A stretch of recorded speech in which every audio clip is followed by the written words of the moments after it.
This is one of the most in-demand neighborhoods in all of Virginia Beach, or actually all through Hampton Roads. This one's a new one. It also has some older iterations, but it is some of the most contemporary looking houses. The biggest neighborhood of which is a very limited supply of new construction in Virginia Beach. This is Ashville Park. We're going to talk about all the areas in Ashville Park, the different types of neighborhoods, prices, things to do, what the amenities are like in the area, all the sizes of the houses, construction, all that stuff. I'm also going to talk to you about some drawbacks I think that are worth noting about Ashville Park that has either bothered me in the past, still bother me, or at least can bother some people to where it might make them want to shift away from Ashville Park if they want to build a house or move into the area near Ashville Park. So you will have a full perspective of what Ashville Park is now compared to what it was even a few years ago. So first of all, I'm going to show you where Ashville Park is. So you zoom out, you got Virginia Beach right here. The southeastern part of Virginia Beach is a very popular part of the city. This area has Kellam High School District and partly Ocean Lakes High School District, but this would be Kellam. Zooming in, you'll see right close to Sandbridge Road, very close to Sandbridge, which is a destination beach about 10 minutes away. The neighborhood is just south of what's called Heritage Park right here.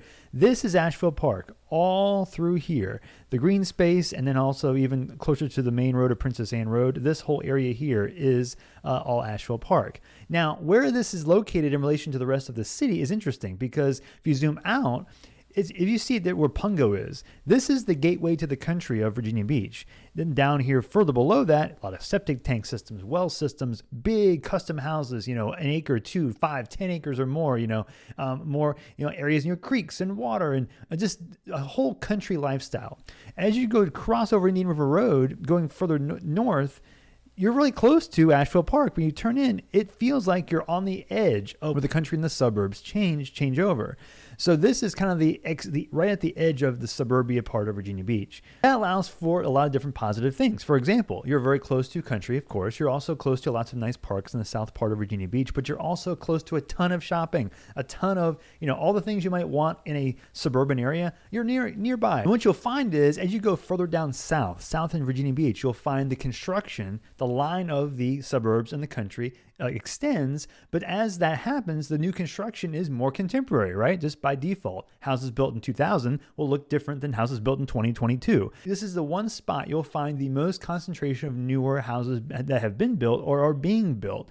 And to the point to where in Virginia Beach right now, there's not too many new construction houses being built, but Asheville Park is I'd say the biggest neighborhood that's being built in the city, period. And you'll notice something. As you drive into Asheville Park in the boulevard, you'll see this traffic circle right here.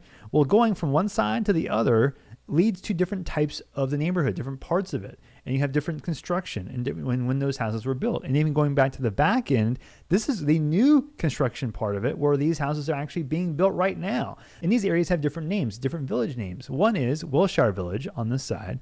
This side is Rainier Village on this side. And then over here is Grandview Village, which is where Chesapeake Homes is building new construction right now. So what about it? What makes each one unique? Well, when they started building in 2008, the first iteration of Wilshire Village was super magnificent, really nice house, like big houses, 4, 5, 6, 7,000 square feet, brick, real luxurious, just the big columns, trim, just incredibly nice houses, but drastically different than most of the rest of Virginia Beach, especially the rest of Asheville Park.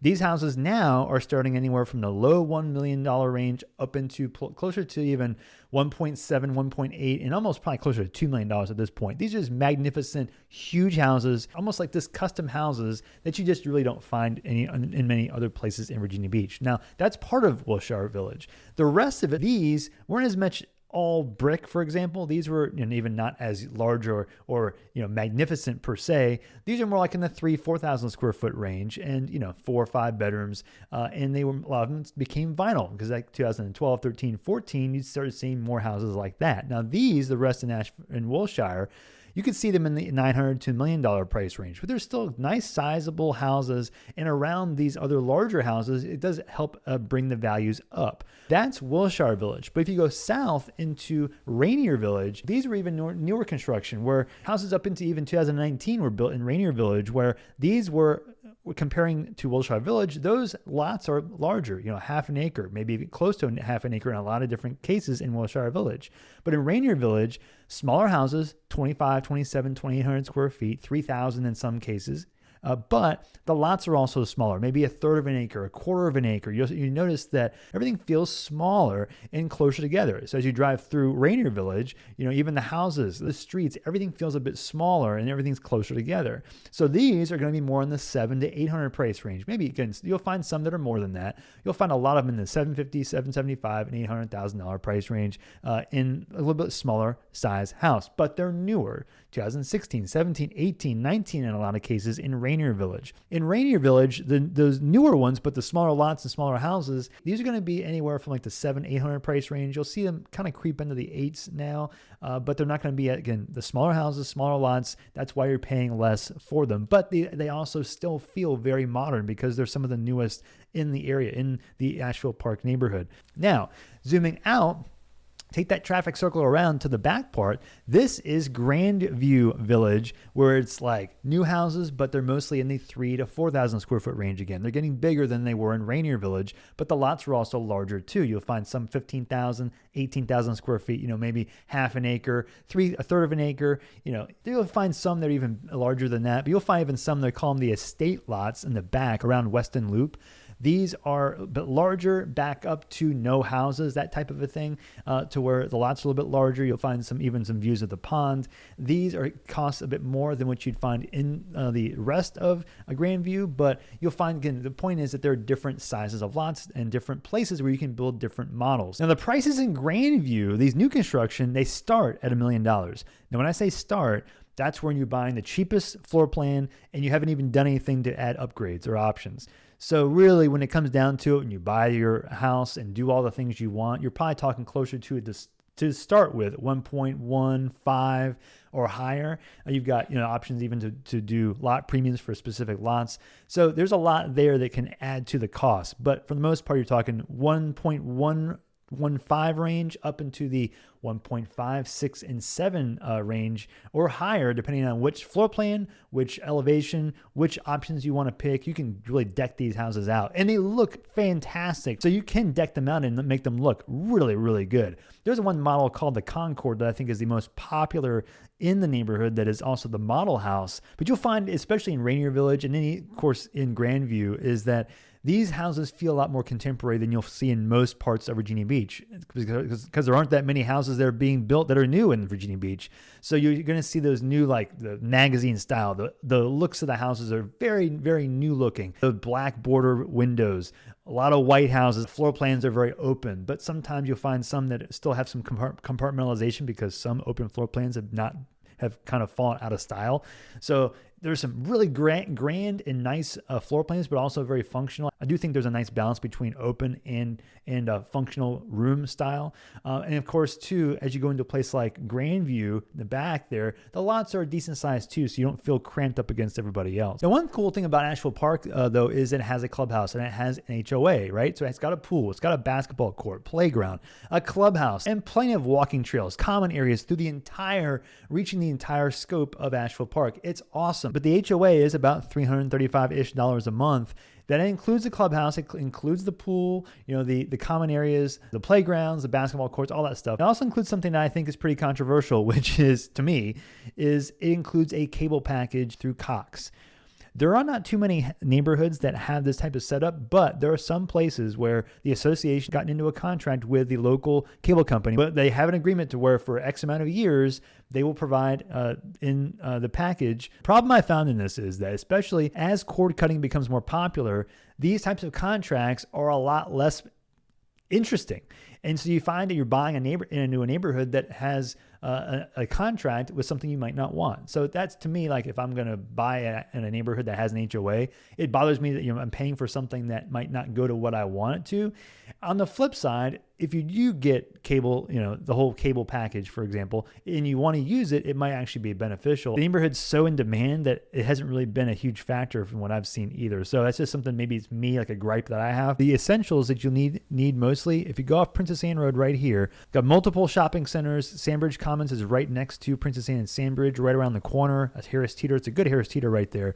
I love grocery stores. Don't get me started. And then going further north from there, you got Red Mill Commons, Strawbridge, several shopping centers as you go up and down around Nemo Parkway, General Booth Boulevard, Target, Home Depot. A lot of newer things being built and have been built around General Booth and Sandbridge Road, Princess Anne Road, this whole corridor here. So you're only a few minutes away from that. But also you're maybe 15 minutes away from the ocean front, and not just Sandbridge. You're maybe 20 minutes away from the ocean front, I should say, up towards the actual Virginia Beach where the tourists are, if you ever want to go up there. And then on top of that, if you want to go to another shopping area called Hilltop, which is, I'd say, the nicest part of shopping near on the eastern side of Virginia Beach, and I think the largest, which is over closer to Laskin Road or over here. Plenty of restaurants and shopping over here. That's about 18 minutes away also. So you're about 15, 20 minutes away from most stuff, but you're like 5 to 7 minutes away from your essentials and newer shopping and grocery stores, which I do think is very important. And you're about 15, 20 minutes away from Trader Joe's, which is in Hilltop, as well as Whole Foods.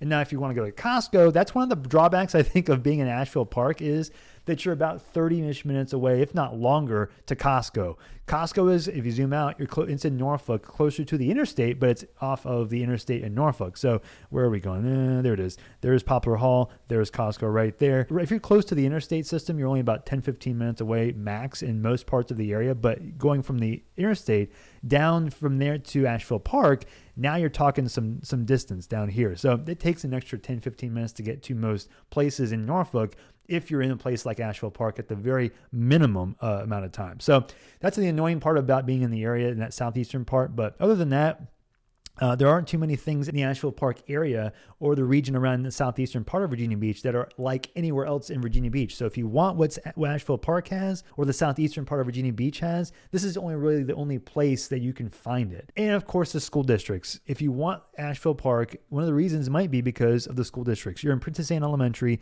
Princess Anne Middle, and Kellum High School. So you can check up online, look at those niche.com and great schools rankings, or just ask people around to see what people think. But ranking wise, some of the most in demand in the Virginia Beach city, which says a lot. So now the drawbacks to living in Ashville Park. Well, number one is going to be that cable package I was talking to you about. It just bothers the heck out of me. And some people don't care about that. Most people don't, to be honest with you. It could just be me. Number two is that you're in the southeastern part of Virginia Beach, so you're going to find that it's going to be harder to get to the rest of the area easily. So you might find you stick around the Pungo, Red Mill, Ashville Park, Princess Anne area a lot, because most of what you need is going to be over there anyway. Also, you'll look online, you'll see Ashville Park had a pretty significant flooding issue. There were some drainage issues back several years ago that caused this flooding. And since then, they've planted a lot of trees. There have been some efforts made to mitigate this flooding, and I've not heard any issues since then. So I think that's possibly could be part of the past, but something that, again, I'd look up Asheville Park flooding so you can see what has been documented in the past, so you kind of know. But personally, I've not heard of any issues recently. And again, if you're buying in Grandview, I don't really know of any issues around there either. It could be old news, but I wanted to at least mention it to you. And then, of course, the price. So Rainier Village, you're starting in the 7 and 8 range. You'll see them a little bit higher than that, but it can be higher. But then Wilshire Village, you're starting in the 8 and 9 range, going up to 1.7, 1.8. And then in Grandview, you're starting in the low million range and going up to close to 1.7, 1.8 as well for new construction. But you're getting one of the only new construction parts of the area that there is this large of a neighborhood. So if you have any other questions about relocating to Asheville Park or any other area around Hampton Roads from Virginia Beach, Williamsburg, Chesapeake, Norfolk, let me know. It's what I do. I love helping people relocate to the area. So if you have any questions, I have my contact information in the description. You can email me, you can call me, text me, and I'll do whatever I can to help you relocate to the area. And I will see you on the next video.